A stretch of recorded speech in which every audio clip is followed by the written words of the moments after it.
오늘 이 아침 하나님께서 주시는 말씀 사무엘상 12장 16절에서 25절의 말씀 한 절씩 교독하겠습니다. 너희는 이제 가만히 서서 여호와께서 너희 목전에 행하시는 이 큰 일을 보라. 오늘은 밀베는 때가 아니냐? 내가 여호와께 아뢰리니 여호와께서 우레와 비를 보내사 너희가 왕을 구한 일 곧 여호와의 목전에 범한 죄악이 큼을 너희로 밝히 알게 하시리라. 이에 사무엘이 여호와께 아뢰매 여호와께서 그날에 우레와 비를 보내시니 모든 백성이 여호와와 사무엘을 크게 두려워하니라. 모든 백성이 사무엘에게 이르되 당신의 종들을 위하여 당신의 하나님 여호와께 기도하여 우리로 죽지 않게 하소서. 우리가 우리의 모든 죄에 왕을 구하는 악을 더하였나이다. 사무엘이 백성에게 이르되 두려워 말라. 너희가 과연 이 모든 악을 행하였으나 여호와를 좇는 데서 돌이키지 말고 오직 너희 마음을 다하여 여호와를 섬기라. 돌이켜 유익하게도 못하며 구원하지도 못하는 헛된 것을 좇지 말라. 그들은 헛되니라. 여호와께서는 너희로 자기 백성 삼으신 것을 기뻐하신 고로 그 크신 이름을 인하여 자기 백성을 버리지 아니하실 것이요 나는 너희를 위하여 기도하기를 쉬는 죄를 여호와 앞에 결단코 범치 아니하고 선하고 의로운 도로 너희를 가르칠 것인지 너희는 여호와께서 너희를 위하여 행하신 그 큰 일을 생각하여 오직 그를 경외하며 너희의 마음을 다하여 진실이 섬기라.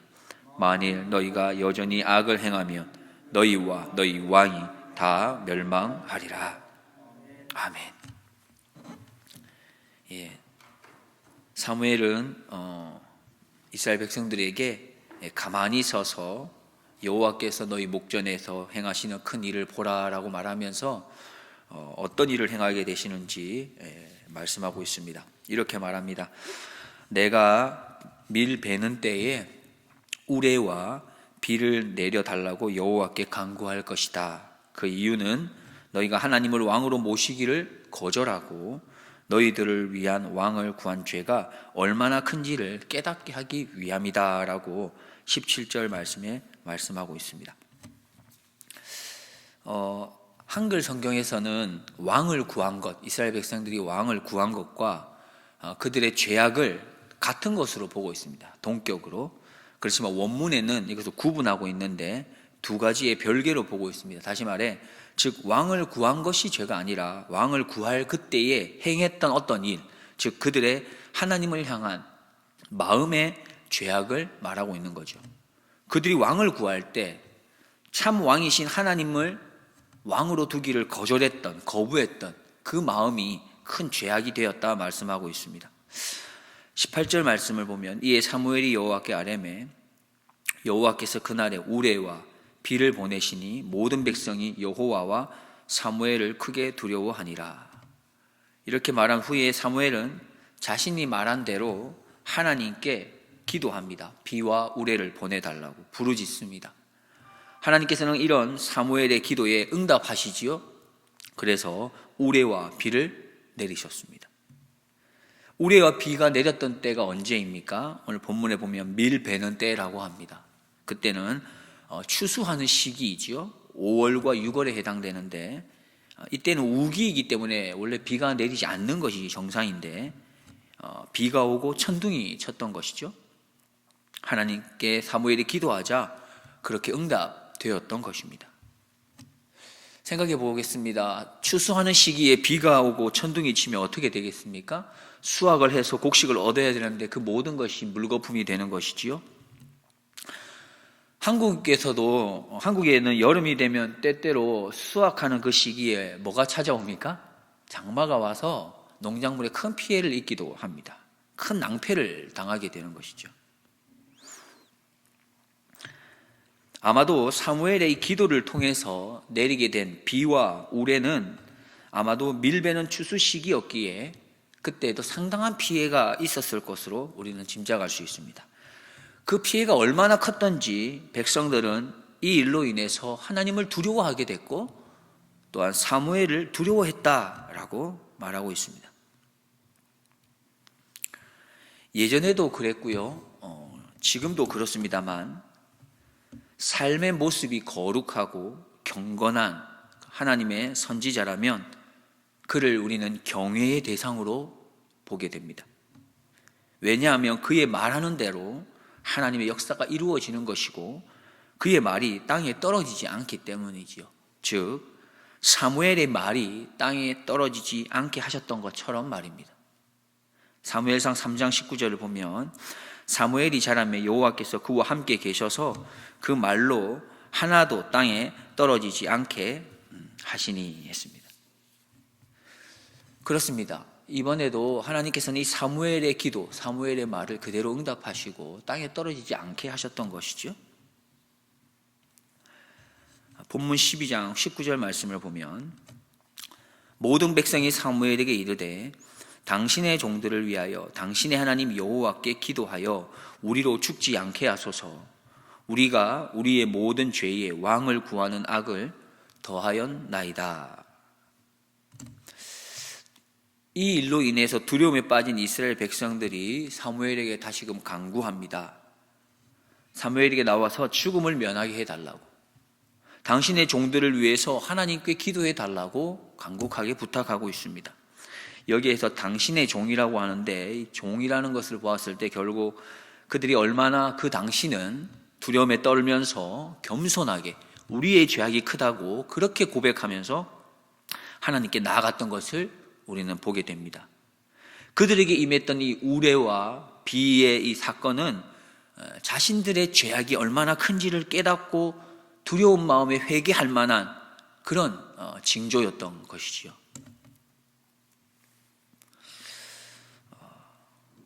본문에 등장하는 비와 우레의 재앙이 얼마나 컸는지 짐작할 수는 없지만 분명한 것은 그들이 두려움에 떨고 그렇게 회개할 만한 것이었다는 거죠. 사실 지금의 상황이 어떻습니까? 우리가 걸어가는 걸음이 어떻게 보면 지금 사무엘이 있는 그 시대보다 더 말세 중에 말세가 아닐까 생각을 해봅니다. 예수님이 오시고 난 이후부터 우리는 말세라고 했고 2000년이 넘어갔습니다. 그러나 여전히 주님의 시간에 있어서는 마지막 시간입니다. 당시 사무엘이 했던 그때보다 더욱더 마지막 때입니다. 어쩌면 지금 이 상황이, 우리가 걸어가는 이 시대가 더욱더 두렵고 떨림으로 기도해야 할 시기가 아닌지 모르겠습니다.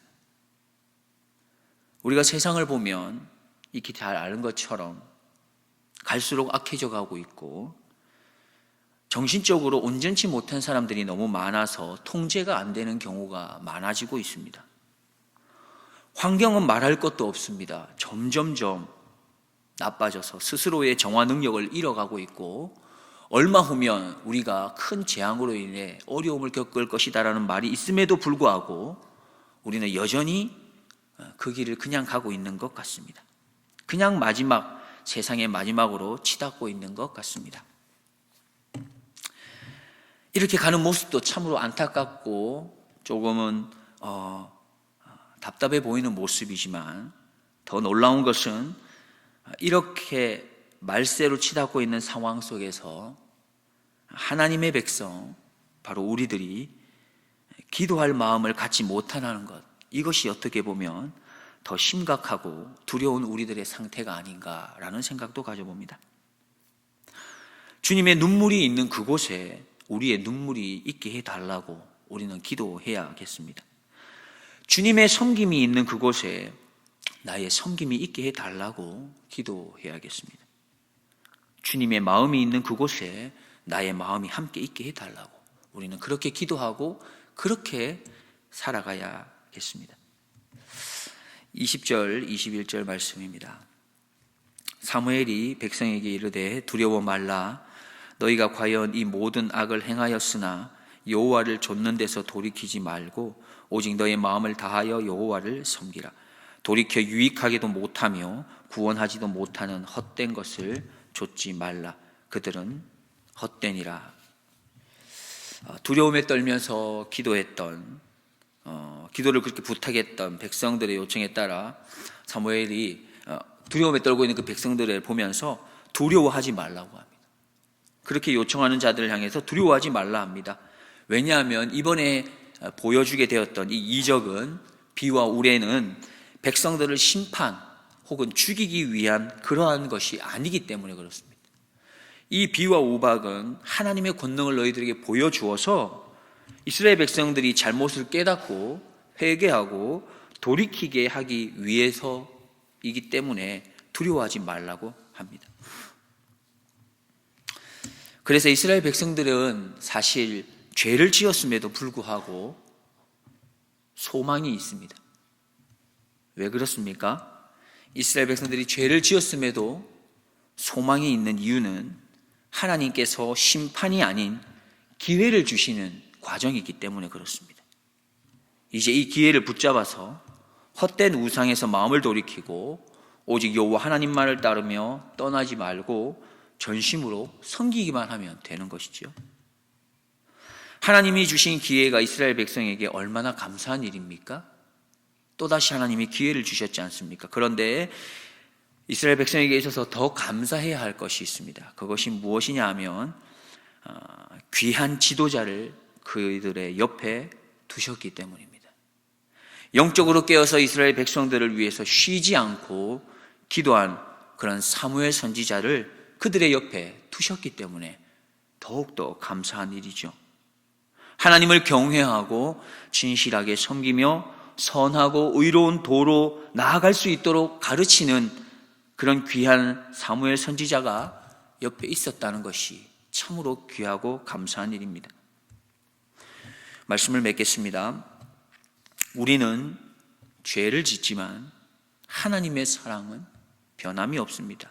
그러나 하나님께서 주시는 이 사랑의 기회가 영원하지는 않다는 것입니다. 하나님의 기회가 우리에게 주어졌을 때 그것을 놓쳐서는 안 되겠습니다. 하나님께서 주시는 은혜의 기회를 우리는 깨달을 수 있도록 그렇게 해달라고 기도해야 합니다. 변함없는 언약 안에 우리가 거하기 위해서는 우리를 돕는 기도의 사람, 우리를 가르치는 선생이 필요한 것입니다. 나를 위해 쉬지 않고 기도하는 사람이 나의 주변에 있을 수 있게 해달라고 기도하십시오. 내가 하나님을 경외하여 또한 선하고 의로운 도로 행할 수 있도록 그렇게 가르치는 영적인 선생이 나의 옆에 있을 수 있도록 그렇게 해달라고 우리는 기도해야 합니다. 한 걸음 더 나아가서 바로 내가 연약한 지체를 향해서 기도할 수 있는 사람이 되어야겠고, 내가 연약한 지체를 도울 수 있는 영적인 선생이 되어야 하겠습니다. 기도하겠습니다. 하나님, 오늘도 우리에게 복된 새날을 허락해 주셔서 감사합니다. 원하옵기는 우리에게 주신 오늘 하루 하나님을 찬양하고 높이며 섬기는 데 사용하게 하옵소서. 사무엘 선지자처럼 믿음이 연약한 지체를 도와 기도하게 하시며 바른 신앙의 모범을 보이며 삶으로 예수 그리스도의 사랑을 가르치는 주님의 종이 되게 하여 주시옵소서. 나의 주인이신 예수 그리스도의 이름으로 기도드리옵나이다. 아멘.